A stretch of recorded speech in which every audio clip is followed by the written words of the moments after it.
안녕하세요. 오늘은 코로나 바이러스에 대한 전 세계 관심이 주목되고 있는 가운데 한국의 질병관리본부에 해당하는 미국의 CDC의 입장은 공식적으로 어떤 입장을 취하고 있는지에 대해서 알아보도록 할게요. 주된 내용은 지난 3월 10일 화요일 미국 하원 청문회에서 있었던 내용을 바탕으로 설명을 해드리니까 참고하세요. 사실 미국 CDC의 공식적인 입장을 요약하자면 아주 간단해요. 자금 부족. 지난주에 있었던 이 하원 청문회는 원래 CDC의 2021년 예산에 관해서 다루려고 했지만 책임자 로버트 레드필드에게 참석자들이 코로나 바이러스 발생에 초점을 맞춰서 계속 질문을 했다라고 해요. 특히 나라 전체의 코로나 바이러스 테스트가 느리게 전파되고 있는 것에 대해서 말이죠. 여기서 잠깐 rollout, 이 말은 과연 무슨 의미일까요? 이 단어는 무언가 성공적으로 테스트된 뒤에 어떤 새로운 제품이나 서비스를 한 지역이나 한 나라에 이용 가능하도록 만드는 그런 의미를 가지고 있어요. 저는 전파라고 해석을 했는데 여러분들은 어떻게 해석을 할지 한번 고민해보세요.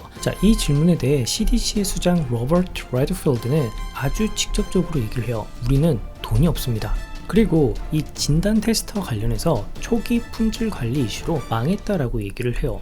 개인적으로 한 기관의 수장이 이렇게 잘못을 인정하는 건 쉽지 않은 선택이었을 거라고 저는 생각을 해요. 진단 중이거나 감염이 됐다고 생각되거나 아니면 진단 키트의 긴급 사용 승인을 요구한 뉴욕과 같은 몇 개 주에 이런 활성화를 지연시켰다라고 얘기를 해요. 진단 키트가 맞고 틀린지를 떠나서 사용도 못하겠다. 이건 좀 아이러니하네요.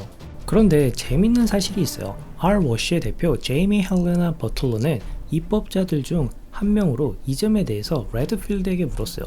그녀는 그녀의 의회 동료가 빨리 진단하고 결과를 받을 수 있다라고 해요. 반면에 코로나 바이러스로부터 가장 큰 타격을 입은 여러 주들 중 하나인 워싱턴 내에서 그녀의 일부 지지자들은 여전히 그 결과를 기다리고 있다라고 얘기를 했죠. 유전무죄, 유권무죄인가요? 존 허킨스 대학의 자료에 따르면 워싱턴 내에서 이미 23명이 죽었다고요. 적어도 이들 중 19명은 커클랜드의 The Life Care Residential Home, 이곳과 연결이 될 수 있다고 해요. 이 질문에 대해 CDC의 수장인 레드필드는 작정하고 얘기를 해요. 장비도 사람도 내부 역량도 부족하고 수색 능력도 없다고 해요. 이분 너무 쿨하신 거 아닐까요? 자신의 능력도 역량도 안 된다는 걸 공식적인 자리에서 수장이 밝힌다는 것 쉽지 않은 일이죠. 이 CDC의 예산은 2010년부터 19년까지 10% 줄어들었다고 해요. 개인적으로는 이 10%의 차이가 모든 것을 설명하기엔 어렵다고 저는 생각을 해요. 그런데 재밌는 사실은 이 트럼프 행정부는 이러한 차이를 줄이기 위해서 개인, 사기업에 도움을 요청하고 있다고 해요.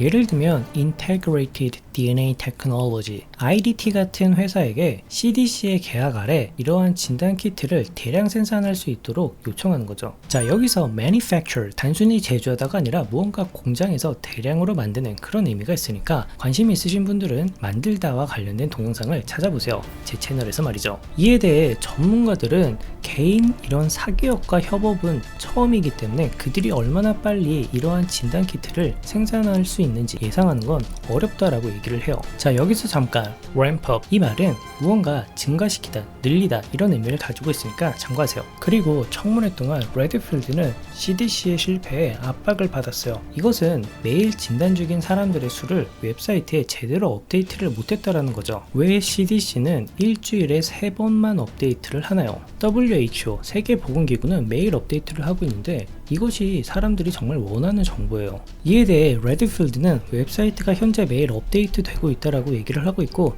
제가 확인해 보니 3일 연속으로 업데이트가 되고 있긴 하네요.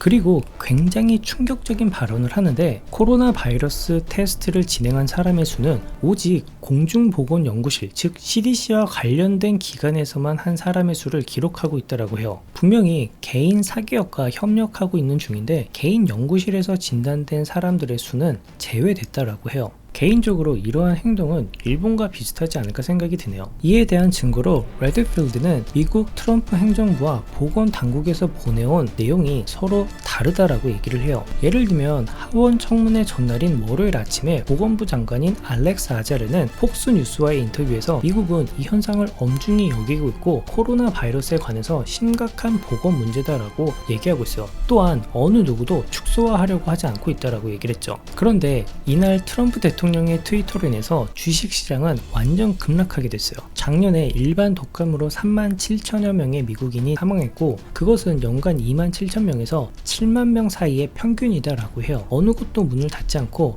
우리의 삶과 경제는 계속 이어지고 있다라고 얘기를 하죠. 그리고 이 순간 546명이 코로나 바이러스 확진을 받았고 22명이 죽었다라고 얘기를 해요. 트럼프 대통령이 하고 싶었던 말은 일반 독감으로 죽는 사람 수보다 코로나 바이러스로 죽는 사람의 수가 훨씬 더 적다, 이렇게 얘기하고 싶었던 것 같아요. 분명히 지난주 금요일에 트럼프 대통령은 백신 연구와 코로나 바이러스 발생과 싸우고 있는 여러 주들을 지원하기 위해서 83억 달러 이상의 지출 패키지에 서명을 한 상태예요.